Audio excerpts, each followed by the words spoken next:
दोस्तों 20 जनवरी 2026 को स्विट्जरलैंड के दावोस शहर में एक समिट चल रही थी जिसे हम लोग वर्ल्ड इकोनॉमिक फोरम के नाम से जानते हैं। यहाँ दुनिया के बड़े बड़े नेता आमने सामने बैठे थे। स्विट्जरलैंड के पहाड़ों में गर्मा गर्मी तब शुरू हुई जब फ्रांस के राष्ट्रपति इमैनुअल मैक्रोन स्टेज पर आए और आते ही उन्होंने ट्रंप पर निशाना साधते हुए कहा कि दुनिया को बुलीज यानी दादागिरी करने वालों की जरूरत नहीं है और फ्रांस को रिस्पेक्ट चाहिए, किसी की धमकी नहीं।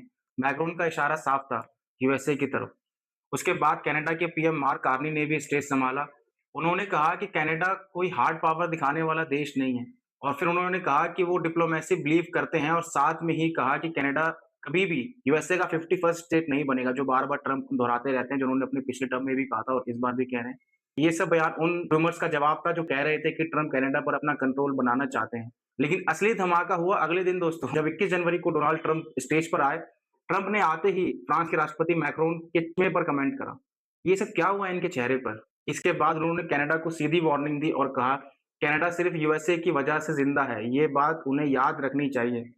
भाई साहब, आप लोग समझ रहे हो, ट्रंप ये सब अपने फ्रेंडली कंट्री को कह रहे हैं, मतलब धमका रहे हैं। फिर ट्रंप ने सबसे हॉट टॉपिक उठाया ग्रीनलैंड का। ट्रंप कहते हैं, मैं फोर्स यानी ताकत का इस्तेमाल नहीं करना चाहता।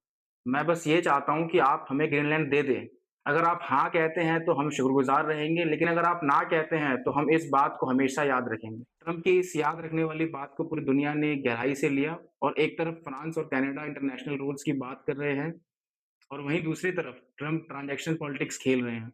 या तो बात मानो या अंजाम भुगतो। अब देखना यह है कि डेनमार्क और ग्रीनलैंड इस दबाव के आगे झुकते हैं या नहीं। आपको क्या लगता है दोस्तों?